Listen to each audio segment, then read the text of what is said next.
छगन भुजबळांनी एक आरोप केला आणि राज ठाकरेंना सर्वात मोठा राजकीय सेटबॅक बसला. वर्ष होतं 1996. राज्यात शिवसेना भाजपचं युती सरकार सत्तेत होतं. अवघ्या 28 वर्षांचे असलेले राज ठाकरे हे शिवसेनेमध्ये विद्यार्थी सेनेचे अध्यक्ष होते. राज ठाकरे यांचा शिवसेनेतला प्रवास हा एखाद्या युवराजासारखा सुरू झाला होता. शिवसेना प्रमुख बाळासाहेब ठाकरे यांचा वारसदार म्हणून एकेकाळी त्यांच्याकडे पाहिलं जात असे. बाळासाहेबांसारखीच त्यांनाही व्यंगचित्रकलेची देणगी लाभली आहे.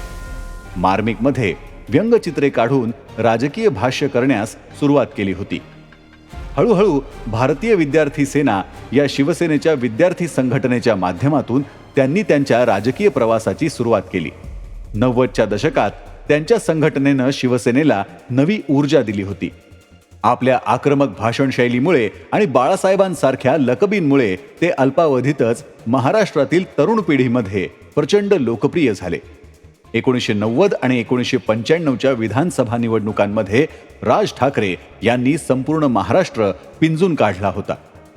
शिवसेनेला सत्तेपर्यंत पोहोचवण्यात आणि युतीचं सरकार आणण्यात त्यांचा मोठा वाटा होता. 1995मध्ये युतीचं सरकार असताना राज ठाकरे यांचे मातोश्री आणि मंत्रालयातील वजन मोठे होते. पक्षाच्या संघटनात्मक बांधणीत त्यांचा शब्द अंतिम मानला जाई. सत्तेचा सुवर्णकाळ उपभोगत असलेल्या राज ठाकरे यांच्या आयुष्यात अचानक एक दिवस उजाडला आणि राजकारणातील सर्वात मोठा सेटबॅक देऊन गेला. नेमका तो सेटबॅक काय होता आणि राज ठाकरे यातून कसे बाहेर पडले, जाणून घेऊया सरकार नामाच्या आजच्या राजकारण पॉडकास्टमध्ये. नमस्कार, मी श्रेयस अक्कलकोटकर. 28 जुलै 1996चा तो दिवस. पुण्याच्या लकडी पुला शेजारी विद्यार्थी सेनेच्या ऑफिस समोर असलेल्या अलका टॉकीज परिसरात एक मृतदेह सापडला. चौकशी केल्यावर कळलं की ती व्यक्ती पुण्याची नसून मुंबईची आहे. नाव होतं रमेश किणी. किणी याचा मृत्यू विषप्राशनाने किंवा गळा दाबल्यामुळे झाल्याचा संशय व्यक्त करण्यात आला होता. पण एका सामान्य माणसाचा मृतदेह मुंबईतून थेट पुण्यामध्ये कसा सापडला, यावरून मोठं गूढ निर्माण झालं. पोलिसांकडून चौकशी सुरू झाली. त्याचवेळी त्या काळी शिवसेना सोडून काँग्रेसमध्ये स्थिरस्थावर झालेल्या छगन भुजबळ यांनी आरोप केला की हा खून राज ठाकरे यांच्या सांगण्यावरून करण्यात आला आहे. राज्यभर खळबळ उडाली. भुजबळ हे त्यावेळी विधान परिषदेचे विरोधी पक्षनेते होते. त्यांनी सभागृहात आणि सभागृहाबाहेर हे प्रकरण लावून धरलं. शिवसेना सोडल्यानंतर भुजबळ बाळासाहेब ठाकरेंचे कट्टर विरोधक बनले होते.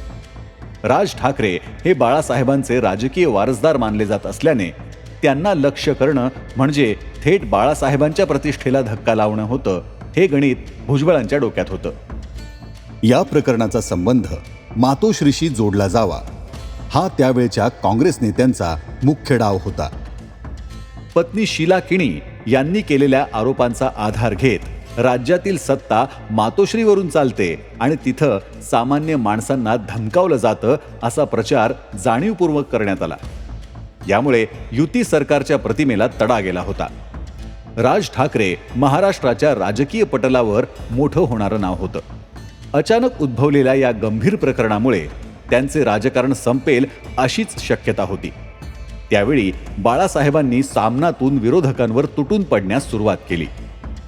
हे राज ठाकरेंना संपवण्याचं कारस्थान आहे अशी भूमिका शिवसैनिकांमध्ये बिंबवण्यात आली. पण अखेर राज ठाकरे यांच्यावर खटला दाखल करण्यात आला. एकूणच प्रकरणाला राजकीय वळण लागलं होतं. पण मूळ प्रश्न होता, रमेश किणीचा खून कशाबद्दल झाला होता. रमेश किणी हे एक फोटोग्राफर होते. माटुंगा भागातील लक्ष्मी निवास या 3 मजली इमारतीतील तळमजल्यावरील एका फ्लॅटमध्ये ते भाड्याने राहायला होते. ही इमारत होती लक्ष्मीकांत शहा या व्यक्तीची. तो काळ म्हणजे मुंबईमध्ये मोठमोठ्या बिल्डिंग बनवण्याची स्पर्धा सुरू असलेला काळ होता. वेगवेगळे बिल्डर्स साम दाम दंड भेद वापरून जागा मिळवत होते आणि तिथं बांधकाम सुरू करत होते. लक्ष्मीकांत शहा यांनाही सोन्याची किंमत असलेल्या लक्ष्मी निवासच्या जागी मोठा प्रोजेक्ट उभा करायचा होता. त्यांनी भाडेकरूंना जागा खाली करण्यास सांगितलं. बऱ्यापैकी सगळे तयार झाले, फक्त रमेश किणी सोडून. पत्नी शीला किणी यांच्या म्हणण्यानुसार लक्ष्मीकांत शहा यांचा मुलगा सुमन आणि त्याचा मित्र आशुतोष राणे हे दोघे जागा खाली करण्यासाठी कायम धमकवायचे. ही धमकी देताना ते राज ठाकरेंचा आपल्यावर कसा हात आहे हे सांगायचे. असं म्हणतात की सुमन शहा आणि राणे हे दोघेही राज ठाकरे यांचे मित्र होते. एका पत्रकार परिषदेमध्ये शीला किणी यांनी सांगितलं की एक दिवस रमेश किणी सामनाच्या ऑफिसमध्ये काम आहे असं म्हणून गेले, ते परत आलेच नाहीत. त्यानंतर थेट दुसऱ्या दिवशी त्यांची डेड बॉडी पुण्यात सापडली. पोलिसांचं म्हणणं होतं की रमेश किणी हे सिनेमा बघायला आले होते, तेव्हाच त्यांना हार्ट अटॅक येऊन त्यांचा मृत्यू झाला. तर शीला यांचं असं म्हणणं होतं की त्यावेळी अलका थिएटरमध्ये इंग्लिश सिनेमा लागला होता.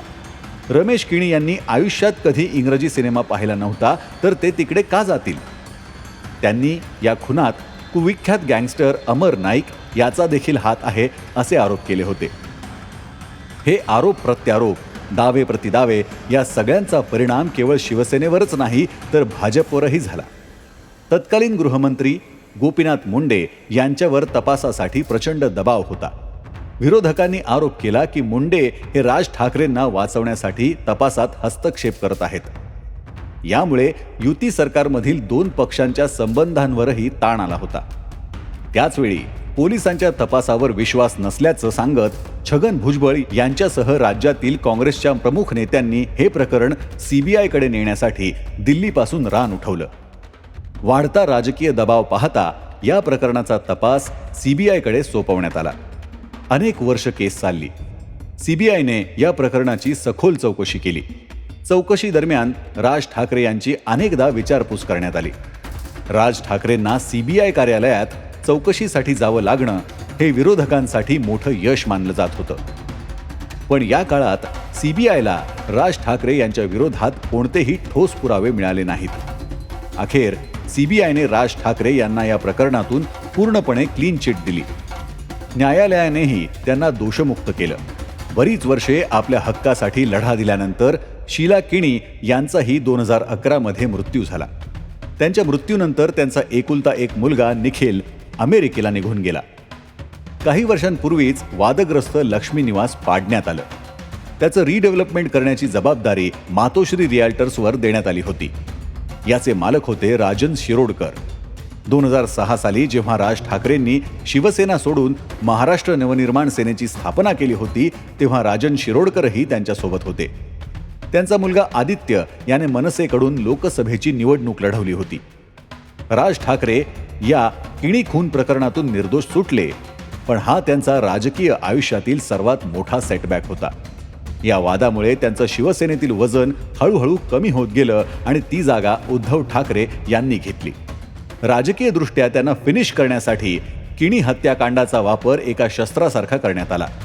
त्यांच्या राजकीय कारकिर्दीतील हा एक असा डाग ठरला ज्याचा उल्लेख आजही त्यांचे विरोधक अधूनमधून करत असतात. तुम्हाला आजचा हा राजकारण पॉडकास्ट कसा वाटला आम्हाला इथे कमेंटमध्ये नक्की सांगा. आणि अशाच महत्त्वपूर्ण राजकीय घटना जाणून घेण्यासाठी ऐकत रहा राजकारण.